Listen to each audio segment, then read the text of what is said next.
Tonight on the Cover One Buffalo podcast, we are joined by Check the Mic, Sam Monson. But first, our guys, Handsome Jack. Broadcasting live to Bills Mafia worldwide with Greg Tompsett and Aaron Quinn. Welcome to the NFL. Doesn't matter what's happened before today. Today's a brand new day. It's a brand new season. Your number one podcast for objective Buffalo Bills coverage. No matter where you are, we've got you covered.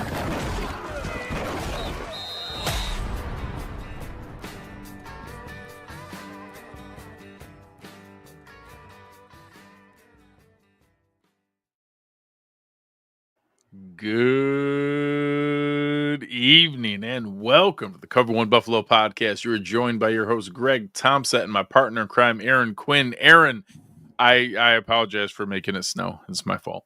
Yeah, whatever. Honestly, it's annoying. But it's March. It's super typical. March is terrible. And I hate that we do this every year where I have to get on X or whatever site online and everyone that lives in Buffalo is like, oh my God, why is it still? And it's like, it's always been this way. We just forget because we get like a 70-degree day at some point, and then we think it's spring, but that's just full spring. We are exactly where we're supposed to be in the spring calendar, which is like second winter, and then we'll hit spring again here. It's always around Masters week where we start to actually hit that good type of spring. So. Yeah, and tomorrow, I think late afternoon, it's supposed to hit like 57 here. People will be tricked again, and it'll probably get nasty again. And but I apologize. I put my snowblower away this past weekend. I said that I was apologizing because whatever freak snowstorm happens would be my fault, and it literally was like 3 days later that we actually had one. You're not going to have to shovel. I'm very confident. No shoveling will occur. Nature will it's just a cold rain. That's all it is. Just if you set your mind that it's just a cold rain, you get over it. So tonight we are joined by a first-time guest on the show. So let's jump right in. Welcome him up on the stage, Sam Monson. Sam, how we doing? Doing well. How about you guys? Good.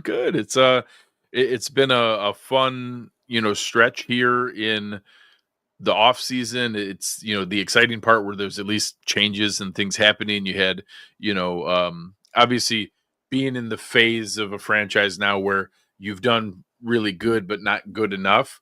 Now there's always that battle of like, oh, we need to make these big dramatic changes, and then people like Ben Solak put out a list, have the Bills as having the best offseason so far, and people up in an uproar of, oh my God, we haven't done enough, we didn't add any big game-changing players, and it's your own isn't as fun as it's getting weird to be a Bills fan right now. Like we don't even know how to be happy with good things. Yeah, so I think one of the hardest things, not just in football but in sports, to do is when you are a team that's really close but haven't won the championship yet, to correctly kind of analyze what the way forward is, right? And actually, this team right here is in the same kind of situation now. The Stars here, we've actually won some European championships. So it's not quite the same, but the last few years, like, they keep hammering on the door and they keep losing in finals to like one of the best teams in Europe. This is a rugby team from where I'm from in Dublin. They keep losing in finals, and the team that beats them is basically the best team in Europe every single time. And they've been close. And the question is, okay, this has happened 3 or 4 times in a row. What do you do to get over that hump? Or do you simply say, look, the chances are you're not going to be the best team in the world every single time. If you're one of the top 2, eventually you're going to win one of those games and it's going to go your way, right? I feel like Buffalo's in a similar spot where, look, when you've got Patrick Mahomes and Andy Reid and the Kansas City Chiefs, forget about like the rest of the AFC, but just that, right? Just that team who's going to be, the next dynasty after the Patriots, like, most years they start off as the favorites. So if you can beat them, right? Like you've shown that Buffalo can beat that team. So simply being there around every year, I think, is the more important thing than going, look, we've come up short every single time. We got to go crazy. We got to make a huge splash. We got to get over that hump. I think you just have to accept it's like when the Patriots were in the NFL with Tom Brady and Belichick. They are going to be there every other year, right? So Big Ben still got one, Peyton still got one. Like, and that's what you've got to shoot for. It's like you've got to shoot for beating them once.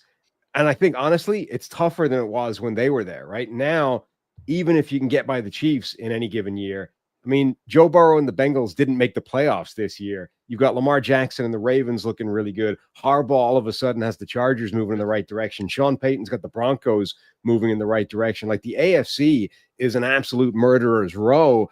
And I think you just need to not go crazy, right? Like, maintain a well-run, well-constructed roster. And with Josh Allen and the coaching that they've got, they're going to be in the show come January. And you just need to, I mean, not get lucky, but you need to, have the luck go your way a little bit in a game. So on the kind of piggybacking on that, Brandon Beane talks about in some of his end of season stuff and some of the interviews he's done, when asked specifically of like, what are you going to do to get past Kansas City, right? Because that's what all fans and media want to know. And he kind of always resets and says, hey, the way to get back to where we want to go is you got to get, first of all, you got to punch your ticket to the playoffs. So you got to beat your division. You got to just kind of stick to the plan of building a team where you win your division every single year and not necessarily focus on what pieces will necessarily beat the Kansas City Chiefs. So do you agree basically with Brandon Beane and what he's saying of you just got to keep punching your ticket and hope that you get through that?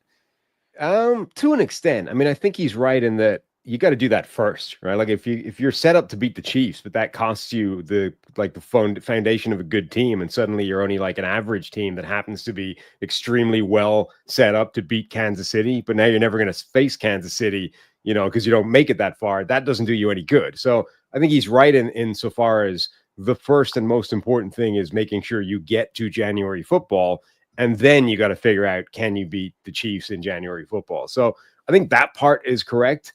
But I think the other element is like the part that is most important, I think, is if you focus too much on, how do we beat this one individual team? I think you run the risk of like completely screwing up, not just the balance of the team, but like the overall quality. Like, this is what I'm saying is when you lose, 3 or 4 straight in critical situations, I think it's difficult to work out. I mean, you can flip a coin right now. It's coin flip 50-50-ish. We know it's not, mathematically exactly 50-50, but coin flip is theoretically 50-50. And yet you flip it 4 times in a row, can easily come up 4 times heads. Doesn't mean you've got a defective coin or, fate has conspired against you or whatever. It's like sometimes it can go 4 times in your way or 4 times in the opposite direction, right? So when you lose 4 times in, critical playoff games, I think it's really difficult to sit down and say, okay, does this represent an actual fatal flaw to the team, right? Are we stuck at this level where we can't get any further, or have we simply not gotten any further yet? And where I think it's really difficult is because it's not always one or the other. Like, to me, Correct. Buffalo's situation represents it's just not gone their way a few times in a row.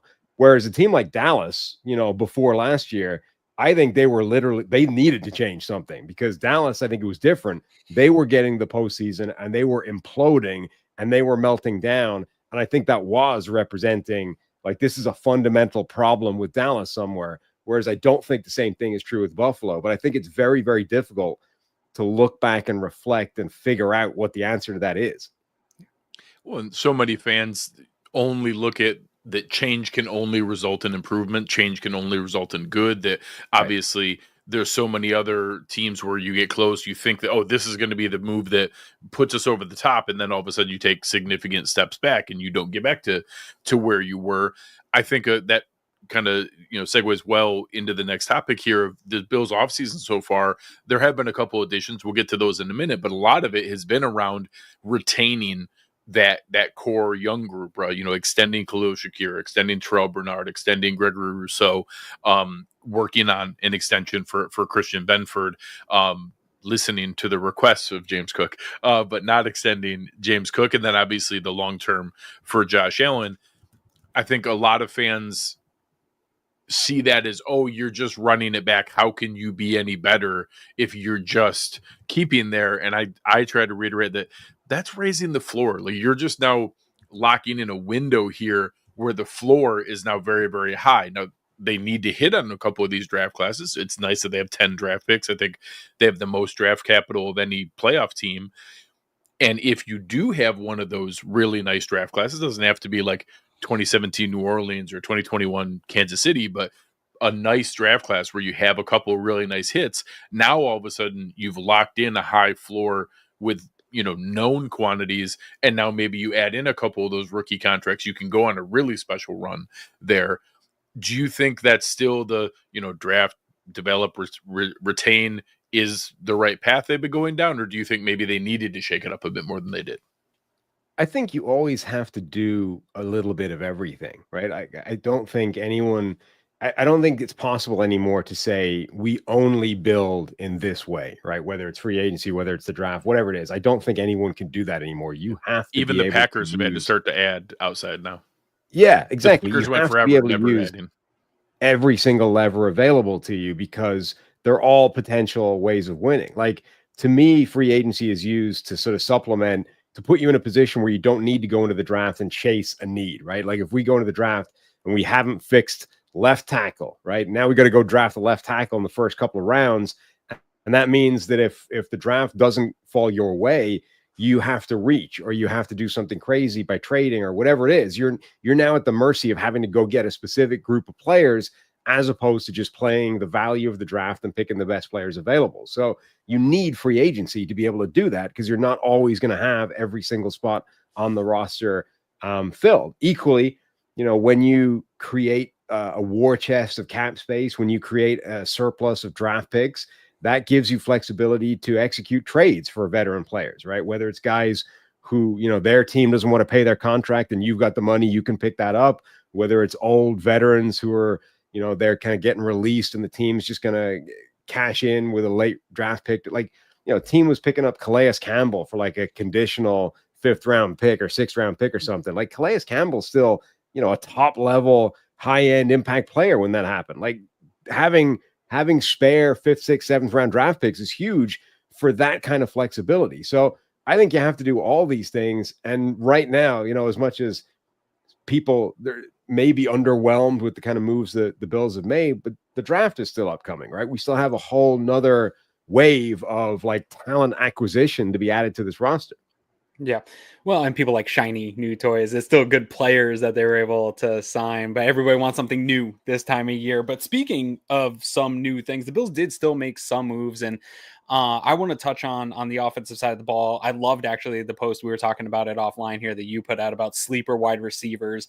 And I think people always think of that's the way to add to your wide receiver room, is just draft one of these rookies. And I think the Bills made a move where they can still do that with some of the guys that are in the comments of your sleepers, but they don't have to necessarily go do that early in the draft because they have some other needs here.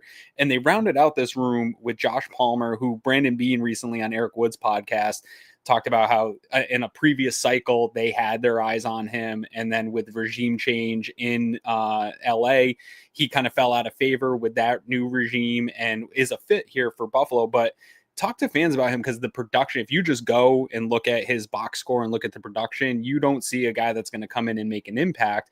But if you go and look at his ability, you see a guy that does some stuff that the Bills wide receiver room didn't really have, being able to separate versus man coverage, being able to stretch down the field and stuff like that, so rounding out the room. What did you think of this addition to this offense with the current core wide receivers that they have? Yeah, I mean, I think Josh Palmer is a nice player. You're right. He does bring some things to the table that are not massive specialties with this Bills receiver room. He's good at separating. He has the speed to challenge defenses vertically. He is good against man coverage. He isn't, though, that kind of classic X wide receiver, the guy that's going to win on the boundary on the outside. The thing that they haven't really had in terms of a skill set since they traded away Stephon Diggs. And that's the one thing that still, it's not like it concerns me, because we saw it last year. It still works, right? It's not, but it is a missing skill set, I think, from this team still. And as much as I think Palmer does upgrade the receiving core and does bring some missing things that the rest of the guys they already had don't have, I don't think he quite fits that. I don't think he quite addresses that area. So I am curious to see what they do in the draft, if they're going to add one of those guys that's kind of obviously designed in that area, you know, even if he's a sort of limited skill set guy, but somebody that's specifically in that role, because that does still feel like a missing skill set to this receiving core. Yeah, and I think, as we look at that, it obviously most of the focus has been on the defense. We've, brought in a couple different guys on that side of it, where it was, the Larry Ogunjobi and Michael Hoyt area. But you and I were talking back and forth online, joking about kind of the bubble wrap plan around Joey Bosa. As you've seen what was there, Aaron and I, kind of debated a little bit last week of, is it really an upgrade over what we had in Von Miller? When you look at some of the, pass rush productivity, pass rush win rate, there's certainly some flashes. A lot of Bills fans wanted, Josh Sweat, Chase Young, some younger guys, and in a limited role, not quite as many snaps, but a lot of the metrics, his worst season was equal to what those guys were doing. It's just, how long can you have him on the field? And, I was joking, you might as well change his name legally to Joey Bosa when healthy, because like every sentence just has when healthy. Where do you see that in what kind of player they're getting? He's only 29. He's not quite as old as what he feels like, but it clearly is a challenge to keep him on the field in any sustained capacity to be able to get the result, which for the Bills, like we talked about at the beginning of the show, all that actually matters is, can you get over the hump in January? Can you get him healthy there? Can you get a quarterback down in the fourth quarter of a critical playoff game? Getting him to that point, I think it'll matter. It's just, can they? Well, even as Carl says here, right? We're talking about the way to beat KC is to get after the quarterback, make him uncomfortable. And that's something Bills really haven't been. The defensive line sort of goes missing in those big playoff games. Yeah, I mean, Bosa, I keep saying I've struggled with a way to articulate this, because it's like, it feels weird saying you feel sorry for a multimillionaire football superstar, but like, this is a guy who's right there with his brother in terms of ability and potential and what he could be. Like, he is maybe just a hair below defensive player of the year kind of level player. And for, the start of his career, that's kind of what we were seeing year in, year out, was this dominant force. But he's been getting injured basically almost since the get-go. Like, from very early in his career, he'd started suffering injuries, and you had to factor in you were going to miss some time here, miss some time there. The last few years, we saw those injuries really bite deep, and when he was on the field, he was still playing really well, but he was injured for a lot of it. Last year was the first year where he actually played most of the time, but for the first time, I think you saw like a lingering effect of the injuries. It wasn't that he was missing time, it's that he didn't look like the same player anymore. The question is, like you said, he's still under 30 years old.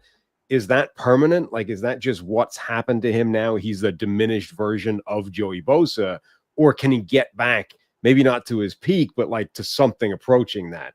That's the big question to me, is like, if you can get him anywhere near, what he used to be, he can be an absolute force. And you still have, the debate as to like, how much do we want him playing? Like, how important is it to keep him healthy and to try and maintain that level? But I think first and foremost, you need to establish what he is now. Like, is he the guy that we saw for most of last year, which was fine, but not like, that's not an impact playmaker. The guy we saw from last season is probably not, making a massive impact for this team. It's not a huge upgrade over Von Miller, is not, the guy that's going to change games in January and beat a team by showing up on third down in a critical situation. But that was probably the worst season we've seen from him in the NFL, right? So the big question, first and foremost, for Buffalo to establish is like, is that who he is now? Or can we expect him to jump back to something like his best play? And then if and when you get him, much better than he was a year ago, then the question becomes like, how do we maximize that? What's the best way of maintaining that guy and or keeping him like, durable and locked up and safe until January, where the games really matter? Yeah, and in that vein, we saw with what they did with Von Miller coming back from an ACL and bringing him back, and in last year, again, super productive in limited snaps, right? I think he was right around like 23 to 25% of snaps on the year. I don't think Bosa will be that low. And last year he was hovering around 40% of snaps or so for the year for the Chargers. And so do you think it will be somewhere in between what the Bills had Von doing and what he was doing last year? Do you think he can hit that 40 plus if he's saying he feels good, he's saying he feels healthy, and the Bills are saying they trust in their sports science department to get the most out of him. To me, I don't want to see him ramping up 40 plus until we get towards Christmas. I'd like to see it managed more in the Von Miller way early in the season. I even joked with Greg early when the suspensions came in for some of the other free agents. I wouldn't have minded it if it was actually a Joey Bosa suspension for those first oh no, 6 we can't weeks. see him till week 7. Oh no. So like if you're Brandon Beane, based on just not actually having, physical on him and eyes on him, just of what you've seen over the last year and really the last 4 years where he hasn't been able to stay on the field, what would your kind of plan to be? Because it is an extended season and you do plan on playing deep into January into February. And it's really difficult because it's not a case of like, it's not as simple as, like running back. Sometimes we're like, this guy's 185 pounds. We don't want him touching the ball more than, 10 times a game. Right. Yeah. Like Bosa is a big physical, durable sort of frame. He's not a guy where it's like the volume of snaps that's causing him to wear down. It's just that he appears to be a relatively brittle human being for whatever reason like that. There's debate, I think, still as to whether there are people that are injury prone or not, whether it's actually a thing or whether it's just bad luck, right? But whatever it is, there doesn't appear to be a way to prevent him getting the injuries. It's just if he's playing, he appears to have a greater degree chance of getting hurt than other people in the NFL. So this is where I think it's really difficult because, NFL teams, most of them anyway, are extremely sophisticated now. The stuff he's saying, the sports science, they have tracking data on these guys. They have load data. They understand like when they're getting close to the red line, they can kind of shut them down and effectively prevent them getting sort of soft tissue injuries the way that, used to be all the time. Like teams are getting very good and very sophisticated at doing that. You can see it coming and prevent it, but you can't see, just a random like weird clash of bodies and no, his knee bent the wrong way and now he's got a knee sprain. Now he's down for 6 weeks. Like there's no way of seeing that coming. So the only way of preventing that is to just keep him off the field more than you would normally. But doing that is like you're being essentially deliberately, making yourself worse over like an overabundance of caution. And figuring out where the balance there, I think, is another difficult question. Like, how much do you risk him? Because it's kind of like preseason, right? Like any preseason snap is a snap a guy could get hurt. And if he gets hurt in that snap, you look like an idiot. And it's like, well, of course he shouldn't have been playing. But you probably do get benefit of playing in those games, knocking the rust off and kind of getting yourself ready for the season. So like, what is that balance, right? Sean McVay was the first sort of guy to really pioneer, like nobody's playing. Nobody. It's not worth it. But now you're seeing other coaches like push back in the opposite direction saying, no, actually it is, we need them to play something, right? How much we play them is up to debate. So that's where I think you are with Bosa. It's like, I don't know how much you should sit him down, but if it was me, I would be in favor of sort of like every couple of games, we just give him a game off, like play him for 3 weeks, sit him for the 4th.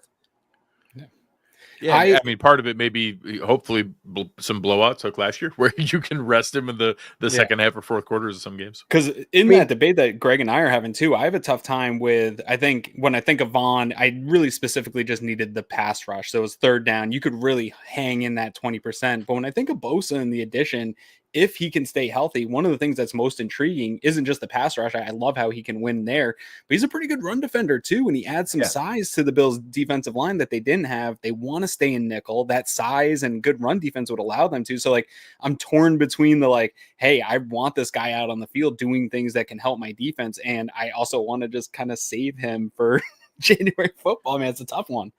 Yeah, and again, it's why it's difficult because like his natural state is to play a lot of snaps, right? He's an every down player, so you have to kind of figure out a way of doing it, of taking him off the field. He's not a guy where his natural state is to only play, a third of the snaps, and it's kind of an easy system. The other thing is like, I mean, it's on the one hand, this happens in practice, right? Like there are veterans that just don't practice, and everybody accepts that. Like, he's Trent Williams, he doesn't need to practice. Like we're fine, who cares, right?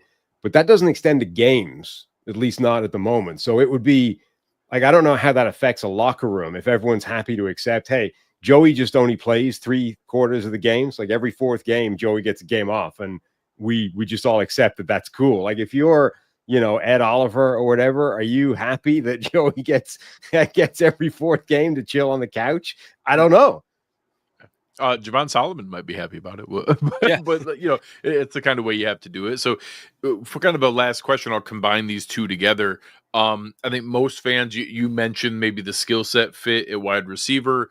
Now with the suspension, that we probably need a little bit more there from a pass rush standpoint. But the two biggest needs most people see is that the one tech defensive tackle and a cornerback opposite Christian Benford.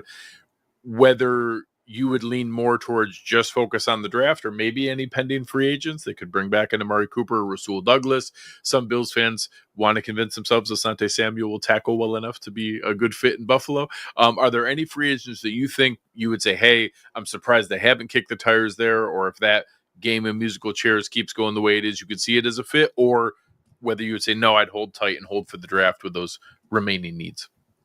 I would definitely like to see them add a body in terms of cornerback in particular. I think they're okay if they don't. Like if the week one was, the start of the next week, they would be okay with their current receiving room. They would be okay with the current interior defensive line rotation. Like it would be a weakness, but it would be fine. I think they would have problems if the season started tomorrow at cornerback. So again, that's what free agency is to me. It's like fix that. Make sure that if the season starts tomorrow, we're not in trouble at a given spot.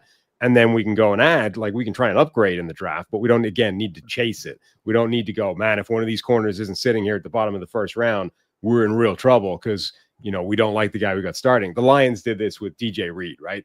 Like they had two young guys currently starting, and you're like, I mean, they might work out, but if they don't, you're in real trouble. You add DJ Reed, suddenly it's like two guys battling for one spot, and you feel much better about it. So I'd love to see the Bills do that. Ironically, a couple of good fits for them got signed like the other day. Akello Witherspoon went back with the Rams. That was Ravens my one. signed Chidobe Awuzie. Either one of those guys, I think, would have been a pretty nice fit for them. So I haven't actually checked who else is still around there in terms of cornerbacks, but I definitely like to see them add a veteran before the draft. Yeah.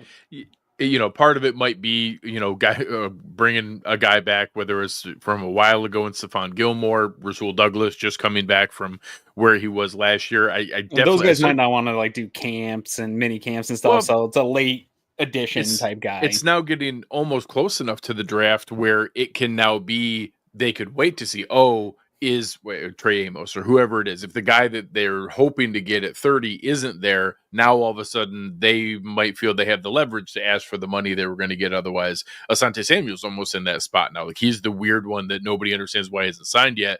He might be to the point where he might have to play chicken with the draft and be like, all right, let's see who doesn't get the guy they were hoping in the draft. The Vikings missed out on Barron. Now you need me. Now you need me more than you thought. Give me the money that I thought I was going to get at the beginning of free agency.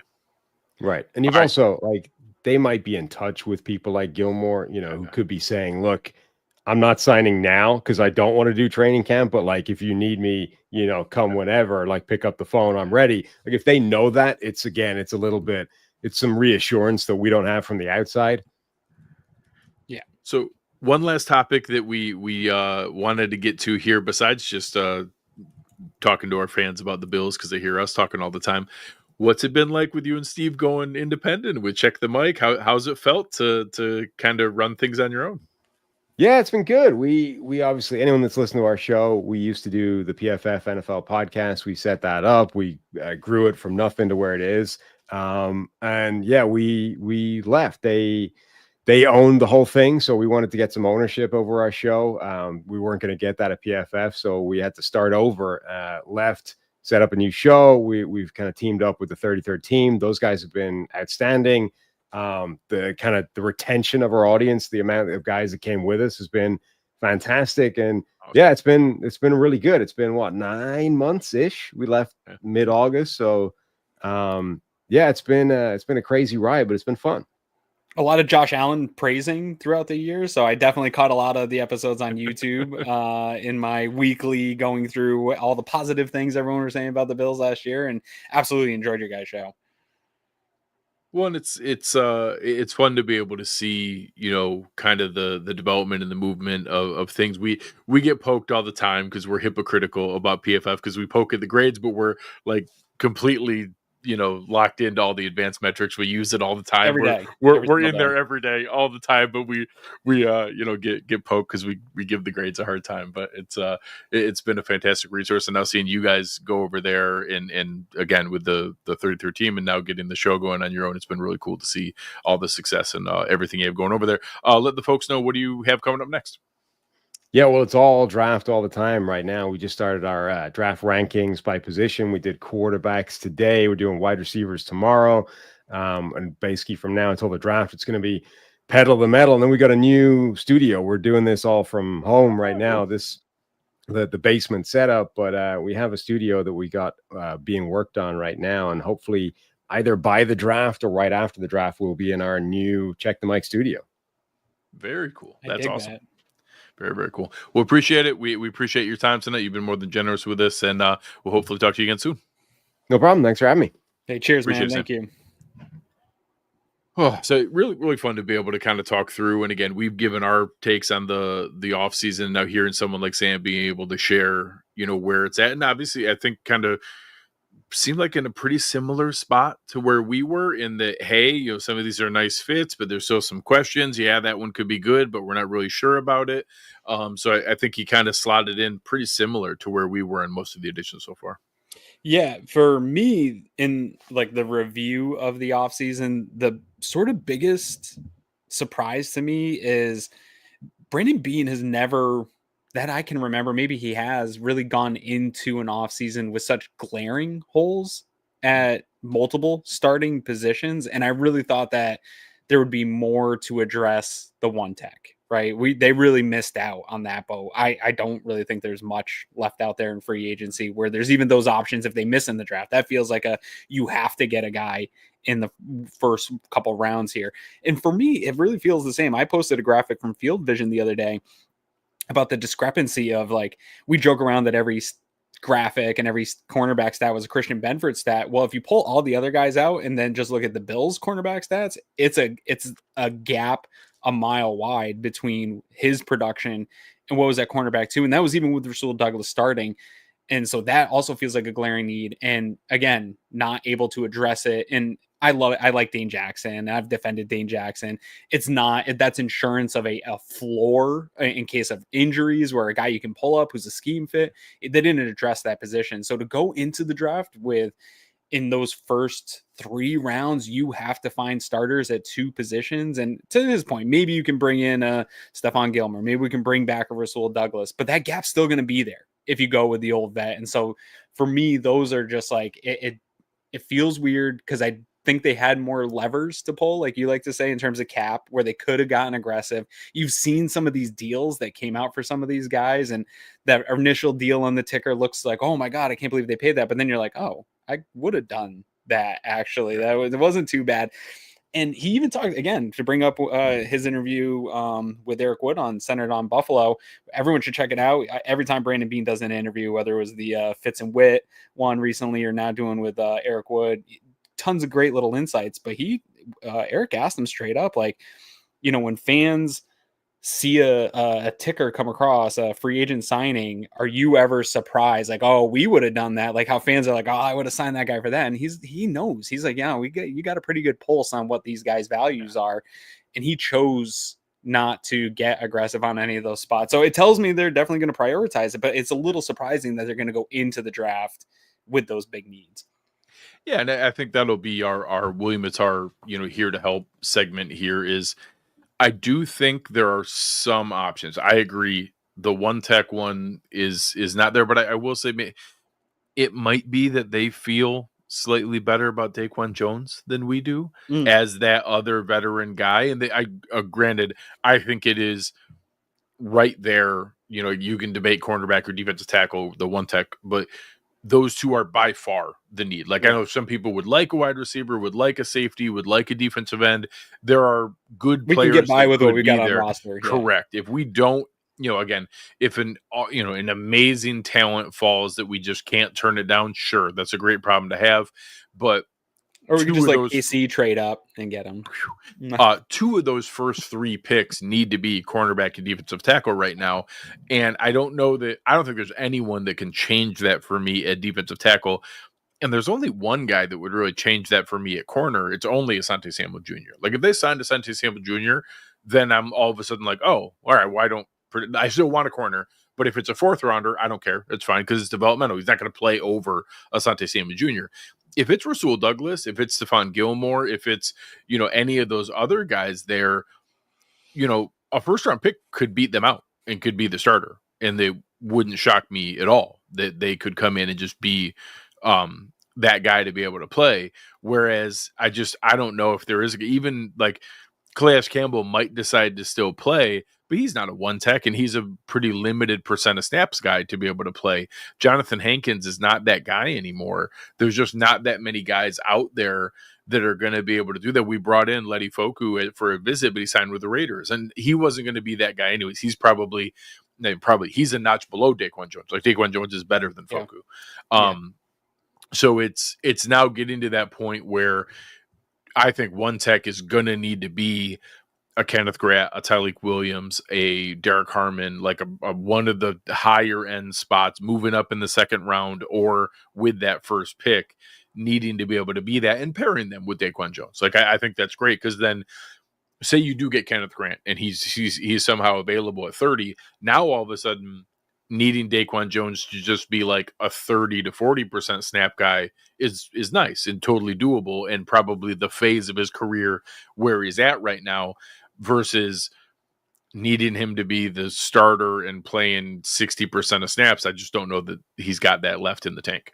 Yeah. And if you go look at all the videos that Eric and Anthony have done here with the interviews with Hoyt, the interviews with Greg Rousseau, Terrell Bernard, especially the guys that were on the team last year, I think you got some insights to some things that I've been sort of seeing in my review of the team this year.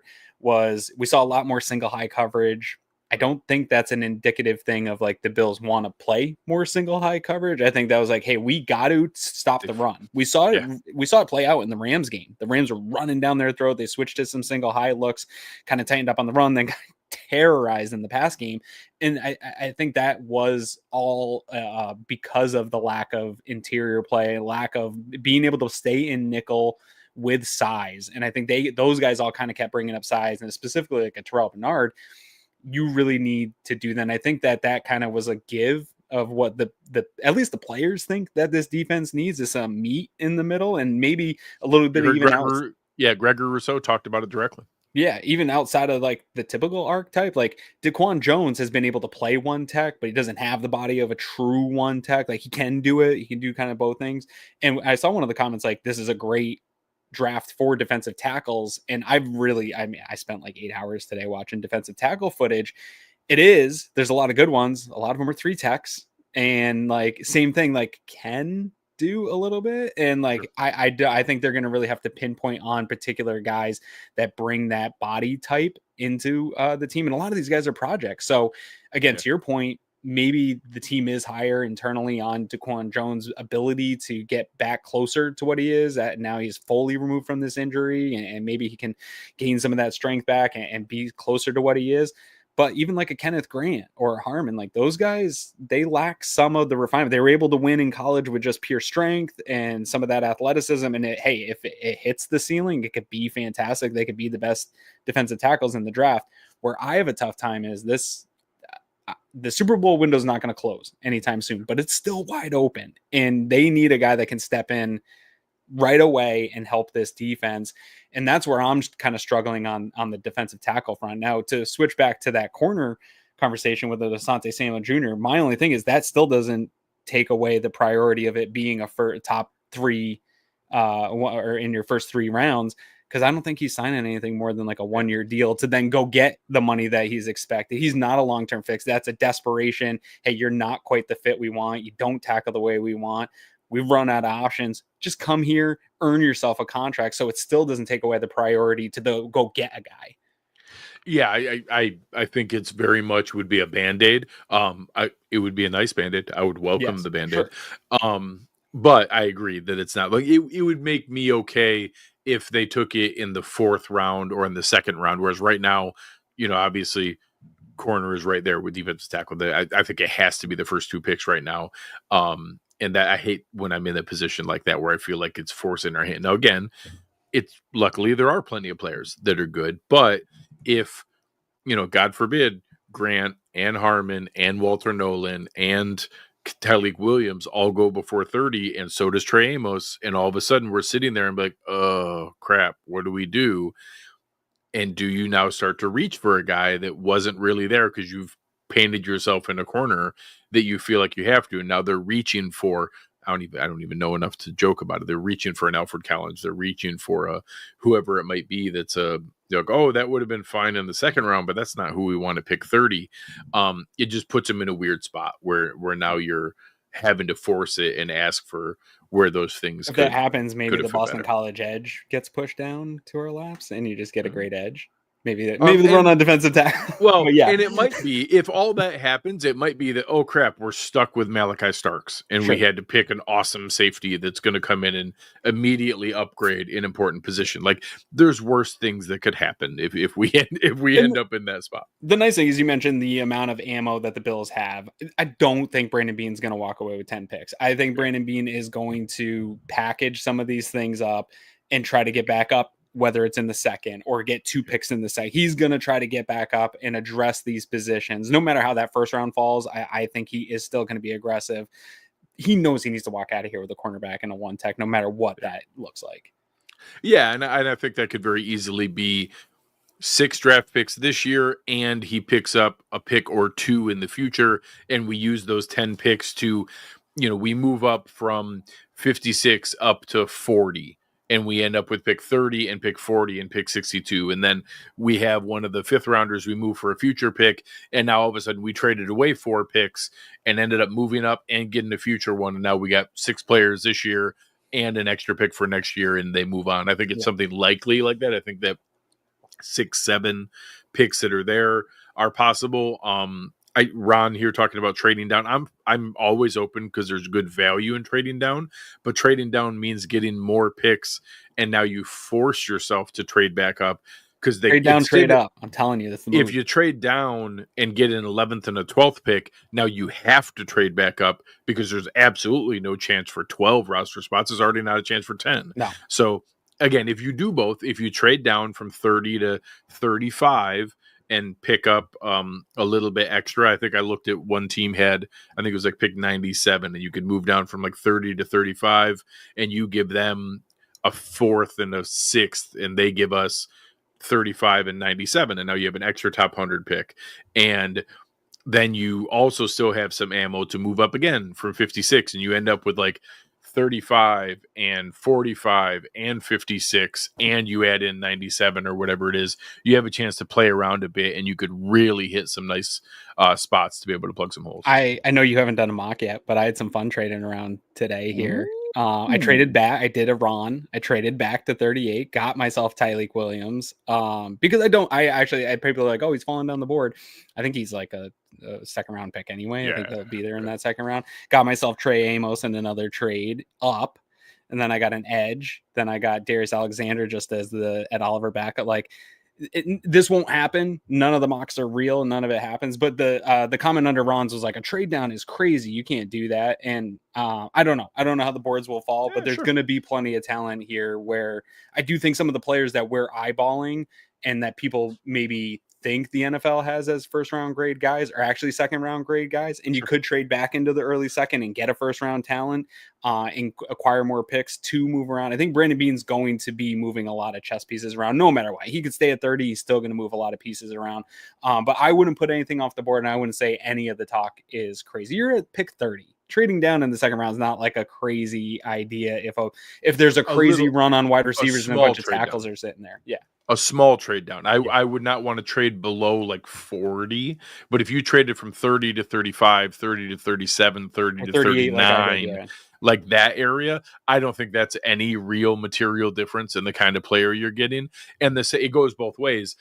I think that I talked about this with our One Pass members in the Discord channel, that we get so anchored to some of these things. So when you use the more popular simulators like a PFF or like some of the other really popular tools, their draft board becomes where The do you think all NFLs. those guys Yeah. go? And they're like, oh, well, no, I get Tyreek Williams at pick 56 all the time in that mock. If we take him at 30, that's a reach. But that's not the case. That's not how that works. You have no idea. That's a perfectly reasonable pick at pick 30.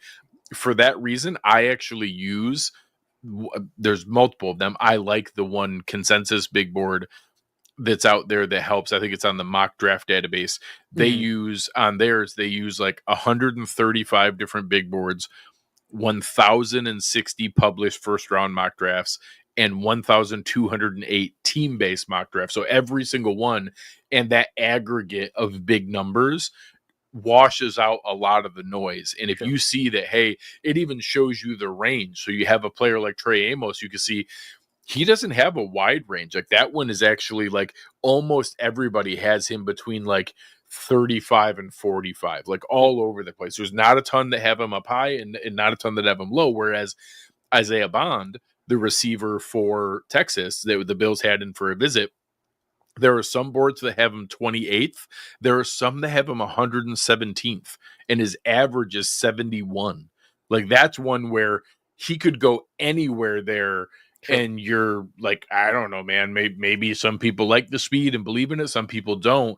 Whereas it seems really solid that if we want Trey Amos, we're not going to get him at 56 or 62 because everybody has him there. I think that is more of an indicator that, hey, it's not likely that all 30 teams are going to pass on him and let him fall down there when you, whereas Isaiah Bond is the kind of, it just is an indicator that, hey, when it's that wide of a variance, he's the guy that could be a shocker that he goes to pick 29 before the Bills and could be there at pick 109 and it wouldn't be crazy. That's the ones where you just don't know what it's going to shake out. So I use tools like that because it helps wash away the noise where I'm not a draft analyst. I'm not grinding college tape. I'm just scrambling through. I'm pretty good at cramming other people's hard work and learning from there. And like, hey, I go and when I'm interested in linemen, I go watch Brandon Thorne. And when I'm interested in receivers, I go look at, Sam Monson and Matt Harmon. When there's different spots where I learn to trust certain people for different spots. Obviously we saw Eric is incredibly good at pegging the type of players. He just was on fire in free agency with the predictions that he made, but we learn a lot the kind of players that the Bills are into, and those are the things I really start to focus on is what are the indicators, what are the things that could be different, and that's one of the last ones here. Think about Cole Bishop last year. We took him every time because he was sitting in the PFF mocks and and I forget what round it was, like third or fourth. Fourth round. And they're like, well, sure, we'll take him. Why not? He's going to be there.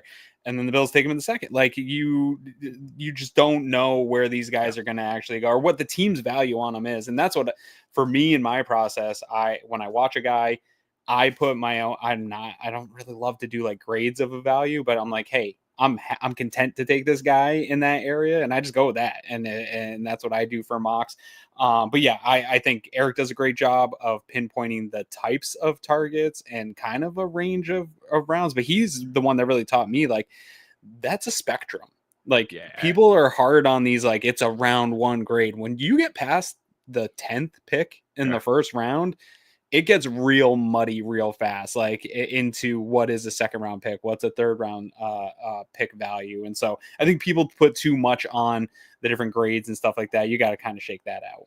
Yeah. And a little peek behind the curtain, like what I look for is when I start doing mock drafts, and I genuinely haven't done a single one, I'm going to try my best to literally wait and do the first one live on the show. But I am doing my research and diving in and starting to educate myself on the different ones. I look for pockets of value. So I look for where is there a cluster of players that fit something I'm interested in that I think is a team need in an area and around the picks that we have. So I mentioned in our Discord channel, for me, there's a really nice pocket that I think one of an Isaiah Bond, a Jalen Noel, a Jalen Royals, Savion Williams, Torrey Horton, Ty Felton, Kyle Williams. There's a really nice chunk of receivers in that late third, early fourth range where I kind of think one of them is going to make it to pick 109. I would love to snag whichever one's left at that pick because there's a nice pocket. In the same way that there's a really nice chunk of defensive tackles early on, and there's a couple guys later on. Like if a Deion Walker is there later, I'd pair him just as a flyer on the size, like a new Jordan Phillips. CJ West is a guy that I think is interesting later. But if you don't get one of those guys at pick 30, maybe you can still snag one at 56 or 62. But then, the really big, athletic guys get picked up quick in the draft. They don't last. You can get a linebacker later. You can get a guard later. You can get a safety later. It's tough to pick up really impactful defensive tackles later on. You almost have to make the investment early. Yeah, edge same thing. Players are a tough one to get later on. I really don't see wide receiver as like a crazy need. I've done a couple mocks where it just didn't work out, or I traded up a bunch of picks. So I didn't have a bunch in the late.